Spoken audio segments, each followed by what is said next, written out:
तो फिल्म की शुरुआत होती है, हम देखते हैं शूरी जो है वो सिंथेसाइज करने की कोशिश करे एक artificial recreation of the herb, जिसके थ्रू वो शायद टीचाला की जिंदगी को बचा सके। हमको पता चला है दरअसल में टीचाला किसी एक अननोन बीमारी से सफर कर रहे हैं।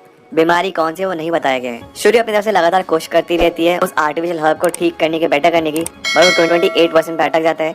एंड एआई जो है, आर्टिफिशियल इंटेलिजेंस जो है, वो ये दिखा रहा है कि टीचाला की जो हार्ट रेट है वो लगातार नीचे गिरती जा रही है। और बहुत साइंटिस्ट जो है वो लगातार यही कह रहे शूरी से कि छोड़ दो, कुछ नहीं किया सकता है। हम देखते हैं शूरी किस जगह 28% 29% सर्वाइवल प्रेडिक्शन में पहुंचती है। तभी भागते अपने भाई के पास आती है, लेकिन रामोंडा रोक देती है, कहती है कि तुम्हारा भाई यानी कि टीचाला ऑलरेडी एंसेस्टर्स के पास जा चुका है।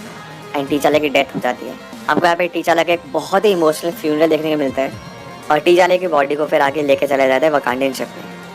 अब 1 साल बीत चुका है, टीचाला को गुजरे अब 1 साल हो चुका है। आगे दोस्तों हम ये देखते हैं कि फ्रांस की एक आर्म्ड फोर्स आती है, कुछ मिलिट्री के, कुछ आर्मी के लोग आते हैं एंड वो वाइब्रेनियम चुराने की कोशिश करते हैं वकांडियन शिप से, जहाँ पे वाइब्रेनियम पे काम चल रहा था, वाइब्रेनियम का एक्सट्रैक्ट वगैरह किया जा रहा था। और ये बात क्वीन रामोंडा एड्रेस करती है यूएन की एक हेयरिंग में, जहाँ पे सब लोग उनसे क्वेश्चन कर रहे हैं कि वाइब्रेनियम तो बहुत डिफिकल्ट चीज है, बहुत इंपॉर्टेंट चीज है, हम आपके ऊपर कैसे भरोसा कर सकते हैं कि आप वाइब्रेनियम को प्रोटेक्ट करके रखेंगी। इसी का दोस्तों यहाँ पे हमको एक ट्विस्ट देखने को मिलता है, जहाँ पे हमें ये पता चलता है कि दरअसल में वाइब्रेनियम एक लौता वकांडा में नहीं है, बल्कि एक और जगह लैंड हुआ था।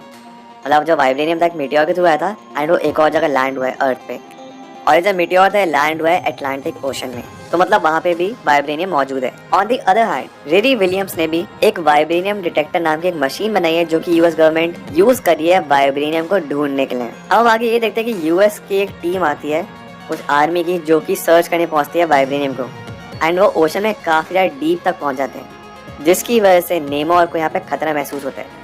नेमोर या फिर टैलोकन्स को, टैलोकन बेसिकली यहाँ पे ओरिजिनली एटलांटिस होने वाला था, बट यहाँ पे सिंस एक्वामैन मूवी ऑलरेडी आ चुके हैं तो उसने यहाँ पे नाम टैलोकन कर दिए गए। तो यहाँ पे टैलोकन जो जितनी भी सिविलाइजेशन उनको ये लगता है कि यूएस आर्मी का ही हम पे ही ना हमला कर दे, और इसी चीज के रिपेल में गाइस टैलोकन की जो आर्मी थी वो हमला कर देते हैं यूएस की टीम पे, एंड बाकी जितने भी लोग यहाँ पे ड्रिल करने के लिए मौजूद है वाइब्रेनियम को। और ये जो भी पूरा एक्सपेडिशन चल रहा है इसको लीड कर रही है लेक बेल। लेक बेल का कैरेक्टर जो है, लेक बेल एक्ट्रेस का नाम है, और ये टैलोकन्स पे हमला करने की कोशिश करती है, बट समहाउ उनसे बच के निकल पड़ती है एक हेलीकॉप्टर के थ्रू, अदरवाइज टैलोकन इनको मार डालते हैं। और काफी टैलोकन्स को गोली भी लगती है, बट हम देखते हैं कि उनमें से कोई भी एक मरता नहीं है, या तो उनकी हीलिंग बहुत ज्यादा तेज है, फिर उनको गोलियों से फर्क नहीं पड़ता है, वो उतने ज्यादा स्ट्रॉन्ग है। और जिस हेलीकॉप्टर में लेक बेल का जो कैरेक्टर वहां से भाग रहा था, हम देखते हैं नेम और उस पूरे हेलीकॉप्टर के क्रैश कर देते ओशन में। लेकिन अब लेक बेल का कैरेक्टर मरा है या नहीं मरा ये हम कुछ कह नहीं सकते, डेफिनेटली उसको किस तरीके से फ्यूचर में लेके आया जा सकता है। आए गए हम एक बहुत ही इमोशनल सीन देखते हैं, जहाँ पे हम देखते हैं शूरी और क्वीन रामोंडा काफी ज्यादा रो रहे हैं, और शूरी ने पिछले 1 साल में अपने आप को बहुत ज्यादा साइंस प्रोजेक्ट्स में इन्वॉल्व कर दिया ताकि वो टीचाला की डेथ के ऊपर से मूव ऑन कर सके। हम आगे दोस्तों ये देखते हैं क्वीन रामोंडा जो है, जो उनके फ्यूनरल वाले कपड़े थे उनको बर्न कर देते हैं। उनका बेसिकली ट्रेडिशन ये है कि जब किसी की डेथ हो गई है आप कब तक किसी पे रोगे, अब आपको मूव ऑन करना है तो आप अपने कपड़े बर्न कर दोगे, जला दोगे। और इसका मतलब ये हुआ कि क्वीन रामोंडा का अपने ऊपर जिम्मेदारी लेनी है इतने सारे लोगों की, एंड वो मूव ऑन करने के लिए तैयार है। दुख जरूर है अपने बेटे को होने का, बट अब आगे उनको एक नेशन को भी चलाना है। लेकिन आगे हम ये देखते हैं कि शूरी इस सब चीजों में नहीं मानती, तो वो अपने कपड़े नहीं जलाती, और तब यहाँ पे होती है नेमोर की एंट्री। नेमोर यहाँ पे क्वीन रामोंडा और शूरी को ये बताता है कि कुछ अमेरिकन साइंटिस्ट ने एक ऐसा डिवाइस बना लिया है जिसके थ्रू वाइब्रेनियम को डिटेक्ट किया जा सकता है। इस डिवाइस की वजह से टैलोकन पे इफेक्ट पड़ रहा है, उनकी जिंदगी खतरे में आ रही है, उनकी जो सिविलाइजेशन है वो लोगों के सामने बाहर निकल के आ सकती है, उन पर हमला हो सकता है। और नेमोर कैसे मानना है, सिंस वकांडा दुनिया के सामने बाहर निकल के आया, इसी सब की वजह से जब ऐसा सब कुछ हो रहा है, क्योंकि अगर वकांडा कहीं बताता ही नहीं वाइब्रेनियम के बारे में, अपने एक सीक्रेट नेशन के बारे में, तो शायद टैलोकन पे भी इफेक्ट ना पड़ता। तो बेसिकली क्वीन रामोंडा पे यहाँ पे ब्लेम किया जाता है। नेमोर कहता है कि चलो ठीक है, अब हम एक काम करते हैं कि आप और हम साथ मिलकर, यानी कि टैलोकन्स और वकांडियन साथ मिलके जो बाकी की फोर्सेज है उनके अगेंस्ट लड़ते हैं, उनको खत्म कर देते हैं, ताकि इकलौते हम ही जिंदा रहें। लेकिन क्वीन रामोंडा ऐसा करने से मना कर देते कि नहीं, मैं बाकियों पे हमला नहीं करूंगी। तो कहते हैं ठीक है, तो दूसरा काम आपको ये करने की उन अमेरिकन साइंटिस्ट को ढूंढो ताकि टैलोकन उनको मार सके और टैलोकन्स पे दोबारा हमला ना हो। ऑल्सो गाइस आपको बता दूं, सेकंड मेटेरॉइड का जो वाइब्रेनियम वाला पार्ट है वो टैलोकन्स के पास ही, यानी कि नेमोर और उसकी आर्मी के पास। तो इस हिसाब से ये होना कि वाइब्रेनियम से वकांडा के पास था, एंड वकांडा के बारे में लोग ऑलरेडी जानते हैं, जो सेकंड वाइब्रेनियम है वो टैलोकन्स के पास है।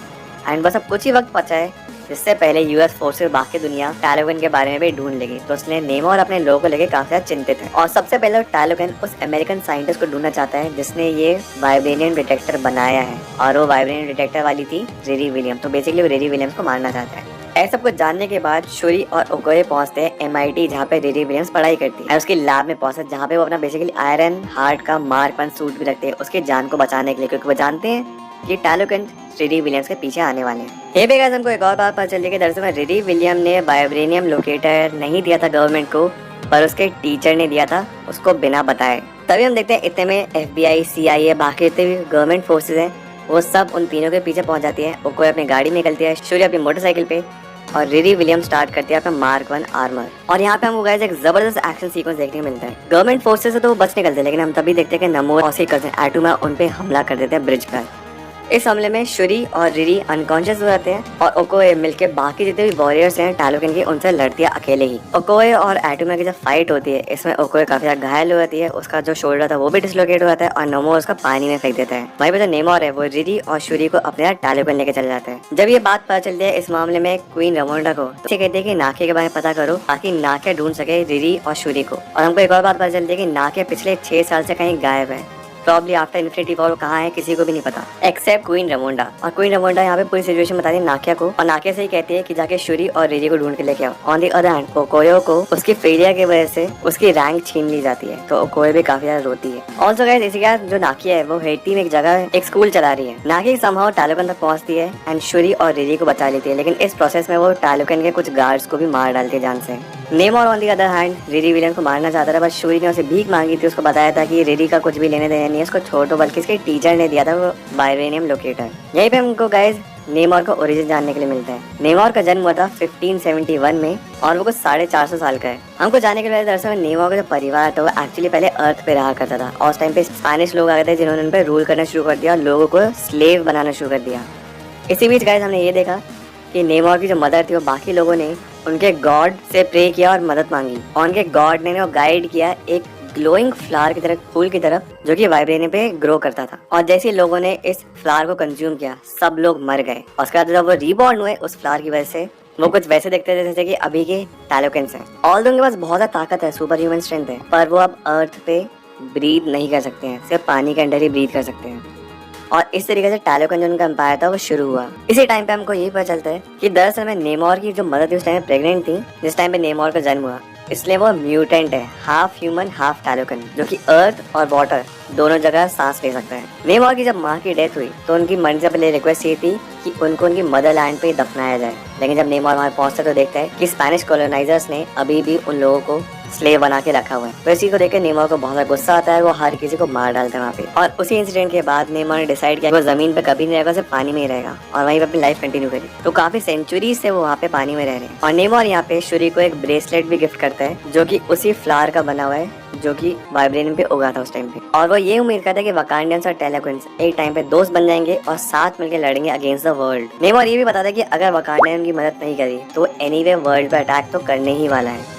लेकिन हम तभी देखते हैं कि नाके ने कुछ सोल्जर्स मार रखे थे टैलोकन के, जिसकी वजह से नेमोर को और बड़ा गुस्सा आता है और वो वकांडा पे ही हमला करने से शुरू करता सबसे पहले। लेकिन ये जो नेमोर ने हमला किया था वकांडा पे, जो कि काफी ज्यादा खतरनाक था, ये सिर्फ एज अ वार्निंग थी। ये तो सब अभी हमने शुरुआत की, अगर हम चाहे तो और भी खतरनाक हमला कर सकते हैं। और इस चीज में तो मुबाको भी डर जाता है कि मतलब ये नेमोर की आर्मी कितनी ज्यादा ताकतवर है। आगे दोस्तों उम्मीद देते हैं नेमोर पहुंचता है क्वीन रमोंडा और रिरी विलियम्स के पास उनको मारने के लिए। समहाउ रिरी विलियम्स तो बच जाते हैं, लेकिन इसमें हम ये देखते हैं क्वीन रमोंडा की डेथ हो जाती है। और क्वीन रमोंडा को मारने के बाद वो शूरी को चेतावनी देकर जाता है कि अभी सिर्फ शुरुआत थी और मैं कुछ दिनों बाद फिर से हमला करने के लिए आऊंगा, तुम्हारे पास सिर्फ कुछ दिनों का वक्त है। शूरी ऑलरेडी इतना दुखी थी अपने भाई की मौत पे, फिर उसकी माँ की भी डेथ हो गई और वकांडा की जिम्मेदारी से शूरी पे आ चुकी। शूरी बहुत गुस्सा होती है।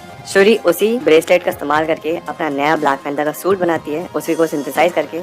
तो वैसे तो एंसेस्ट्रल प्लेन में जाने के बाद शूरी को या तो उसकी मॉम दिखनी चाहिए थी या फिर भाई दिखना चाहिए था, बट उसको दिखता है किल मॉन्गर, और किल मॉन्गर उसको मोटिवेट करता है, उसके अंदर की आग बाहर निकालता है। इस बात से शूरी को और भी गुस्सा आता है, वो तैयार होता है नेमोर की आर्मी को टेक डाउन करने के लिए। इनफैक्ट नाकिया शूरी से पूछती भी है एंसेस्ट्रल प्लेन के बाद कि तुमने किसको देखा, तो शूरी कहती है मैंने किसी को नहीं देखा, उसने झूठ बोला था क्योंकि उसने किल मॉन्गर को देखा था। बाकूट, वकांडियंस, शूरी ये सब तैयार हुए हैं टैलोकन्स के अगेंस्ट लड़ने के लिए। हमने गाइस फिल्म में ये भी देखा था शूरी कुछ सूट्स पे काम कर रही थी, जो कि जो भी इंसान पहनेगा उसको सुपर ह्यूमन स्ट्रेंथ भी मिलेगी और लड़ने की काबिलियत भी। इनमें से 2 सूट्स थे शूरी ओकोए और एनिका को देती है। और यहाँ पे हमको मिडनाइट एंजल का हिंट मिलता है। मिडनाइट एंजल एक बहुत बड़ा फेमस ग्रुप है अकॉर्डिंग टू मार्वल कॉमिक्स, जो कि डोरा मिलाजे में भी एक एलीट ग्रुप है जो कि स्पेशल मिशन के लिए भेजा जाता है। एंड वकांडा फॉरएवर की जो एक स्पिन ऑफ वेब सीरीज आएगी वो मोस्ट प्रोबब्ली मिडनाइट एंजल्स पे बेस्ड होगी।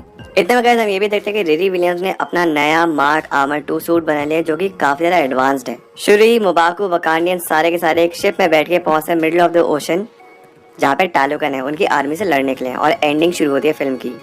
और टैलोगन को ढूंढने के लिए वो रिरी विलियम के द्वारा बनाया गया जो वाइब्रेनियम डिटेक्टर था उसी के थ्रू डिटेक्ट कर पाते कि यहाँ पे टैलोगन है। शूरी और रिरी में एक बात यहाँ पे एक चीज निकाली थी कि जो नेमोर की कमजोरी है बेसिकली अगर पानी ना हो तो, और अगर नेमोर पानी के बाहर भी लड़ रहा है तब भी कुछ ना कुछ पानी उसके शरीर पे रहते हैं, जब तक सूखता नहीं है, और नेमोर को पानी ही ताकत देता है।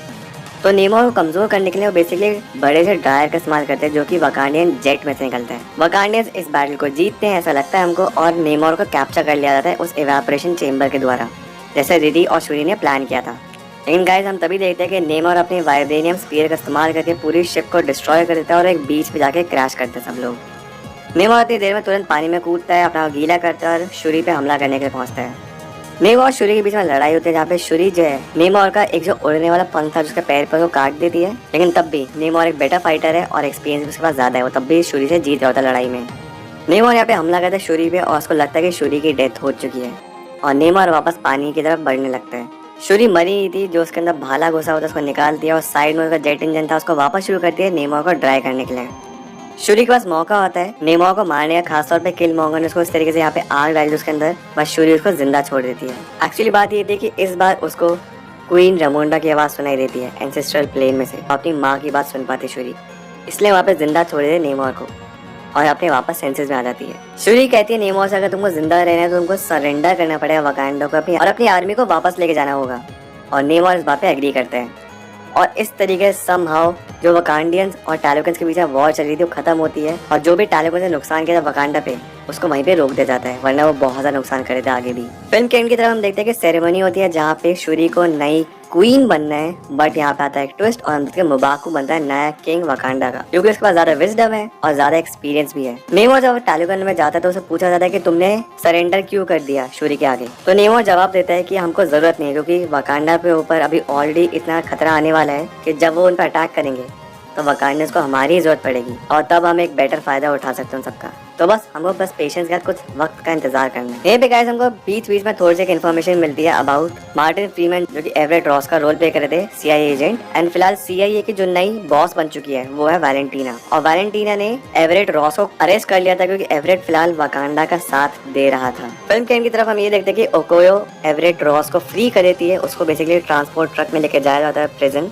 बट रॉस को बचा लिया जाता है। ऑन दी अदर हैंड जब रिरी विलियम्स वापस अपने कॉलेज आती है MIT, तो शूरी उसको अपना नया आयरन हार्ट सूट लेके जाने का अलाउ नहीं करती है, तो उसका मतलब ये हुआ कि रिरी विलियम्स अपना नया आयरन हार्ट का सूट बनाएगी अपने कॉलेज जाके।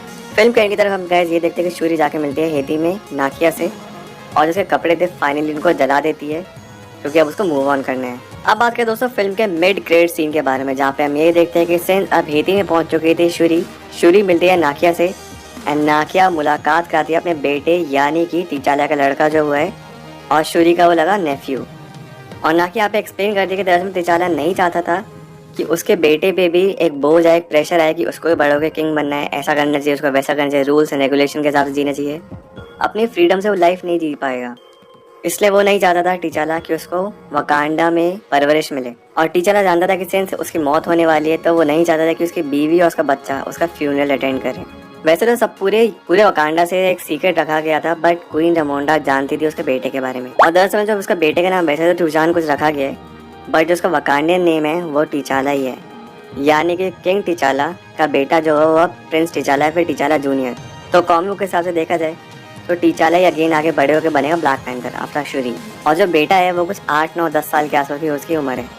एंड गाइस यहीं पे फिल्म और मिड ग्रेड सीन खत्म हो जाता है। तो गाइस ये थी वीडियो, ये था आज का episode. I hope you enjoyed. कैसी लगी आपको black panther Wakanda forever, please जाकर मुझे कमेंट में जाकर जरूर बताइए, और आपके जो भी थॉट्स है इस वीडियो से रिलेटेड या फिर कोई पॉइंट मैंने मिस कर दिया है वो जाकर मुझे कमेंट में जाकर जरूर बताना। प्लीज वीडियो पर जरा प्यार बरसाइए, लाइक करिए, सब्सक्राइब करिए, शेयर करिए इस वीडियो को, कमेंट करिए अपने थॉट्स,